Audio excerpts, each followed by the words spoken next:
This video is going to be on this little contraption you see right here. It is a mini chainsaw mill attachment. Let's see what the sticker says. Lumber cutting guide, and it came from Harbor Freight. I had someone give it to me along with a bunch of other tools, so didn't actually purchase it, and I do not think they're actually available anymore. But this video is pretty much just going to be about using this tool, and not so much this exact one, but just the idea that with a chainsaw at least of medium size, I guess you could even do it with a small one if you're patient enough, you can cut out some slabs out of trees, whether they're being cut down for whatever reason or already fallen down, you know, blown over by wind or just died and still standing up, cut it down, whatever the case, that you can use a chainsaw to make usable lumber. And that first tree you saw there was a pine, but it ended up being a little too rotten to use. So this was a red oak tree, and this fell over about two and a half years ago and started to be cut up to be turned into firewood, but just ended up not happening. That tool right there is called a log peavy, and I have another video where I made that if you'd like to see it. It's a pretty neat video, pretty involved, a lot of neat techniques, setting up a makeshift forge and forging it out, the hook and the point, and so metalwork, woodwork, and then timber work. But some wood boring beetles, they were all underneath. I'm going to try to sparingly narrate this whole thing to where I don't get too annoying. The timber, the guide rides along a 2x4, so I selected an 8-foot 2x4 and then cut my log slightly undersized on of 8 feet. So I'll end up making something that's about 7-ish feet, 7.5 feet long. And despite this being dead and laying on the ground for so long, it's in really good condition. Just the butt there, that is a little bit chewed up by the bugs, but not so much. Just enough to give it some character, really. Not so much to make it unusable. You want your 2x4 to have to be as straight as possible and not have any twist in it, because however that 2x4 is laying, it'll transfer into the wood when that guide runs along it. So this is a Steel MS390, and it is a 64cc chainsaw. It's not one of the big ones, not one of those Magnum series chainsaws, and it has a regular cross-cutting chain on there, so you can get ripping chains, which are sort of like a skip tooth chain, I think, with more of a chisel grind, so a blunt grind, whereas a crosscut has a really pointed teeth, and the other ones have more of a squared off looking teeth, from my understanding. So that's finishing off the next cut the next morning. It got dark on me.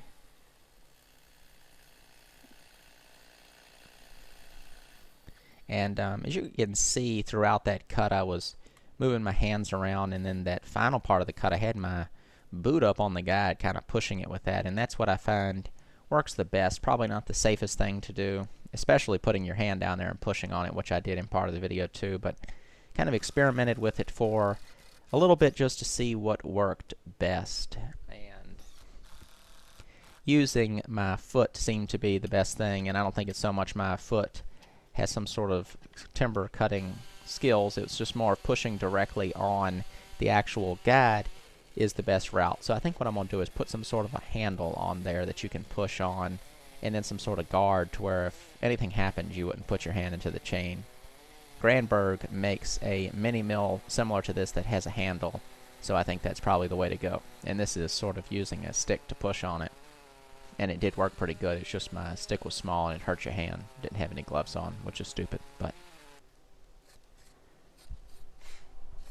usually anything to do with a chainsaw, you're having to sharpen your chain somewhat often, and ripping is really putting a lot of stress on the chain. So I had to stop, I think, after about 1.5 cuts and resharpen the chain. And it'd probably be best to sharpen your chain after every cut if you're using a regular chain. I'm not sure how a skip tooth type ripping chain would work.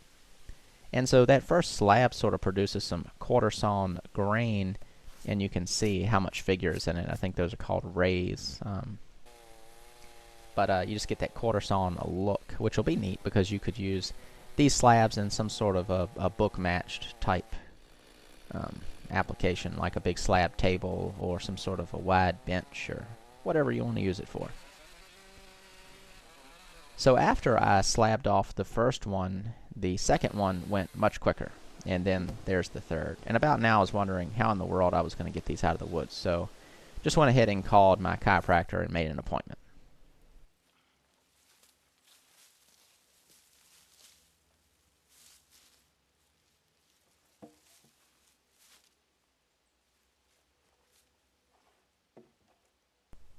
This log is about 100 yards down into the woods, so it's a little tricky to get these out of there, as you can see, but I kept most of the weight back on my hips, so that means it was all on my legs, which kind of chicken-like little legs, but I made it happen. But it wasn't easy.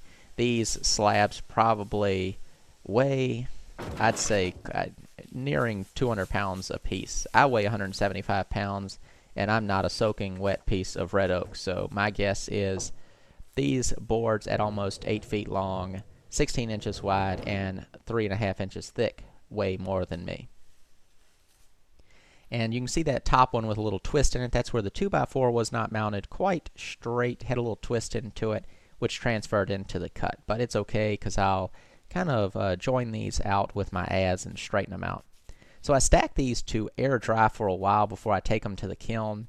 And so wood dries at about 1 inch per year for those of you who are curious, so it does take a while, and even then that'll only dry out to the atmosphere where you live. It's not going to get down to a moisture content that you would just want to toss this inside a climate controlled building. You would have some movement afterwards. So finishing off the drying in a kiln is a good idea, plus it sterilizes the lumber from any sort of insects or, well, mainly insects that might keep chewing the wood up and get in your house maybe.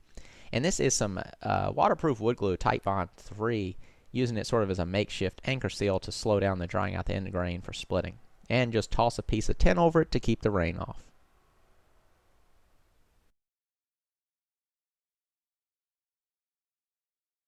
Well, the video wasn't too fancy, but I thought some of you out there might enjoy a look into a pretty primitive, simple way to get some lumber. If you already have a chainsaw of medium size at least, you can get you one of those little mini mills, micro mills, whatever they're called. That particular one came from Harbor Freight, but I don't know if Harbor Freight still carries it. It got it for free, and I think it was an old thing to start with. But I think Gramberg makes one, and then you can just kind of eBay, Google it, whatever, and you'll probably find some out there. I think they sort of range in the $40 to $100 price, but then if you get up to that price, you could probably just really step into getting just an Alaskan style chainsaw mill. But guess that pretty much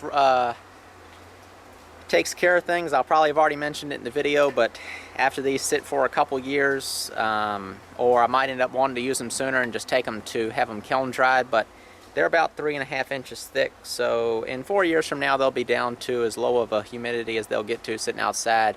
Then from there, if I want, I can take them inside and let them sort of acclimate to a moisture-controlled, climate-controlled house, with the air conditioning for a couple months, and probably be stable enough for whatever I would use them for. I like to try to use things in situations where if there is some movement, it won't actually make too much of a difference.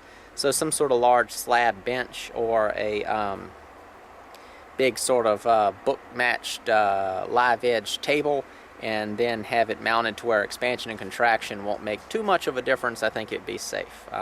So who knows what I'll end up using them for? Probably be in a future video, but we'll just have to wait and see. If you liked the video, please subscribe to my channel and you'll get updates of future uploads when I post videos in the future. And you can visit me on Facebook where I post pictures and updates, and leave comments and questions below this video.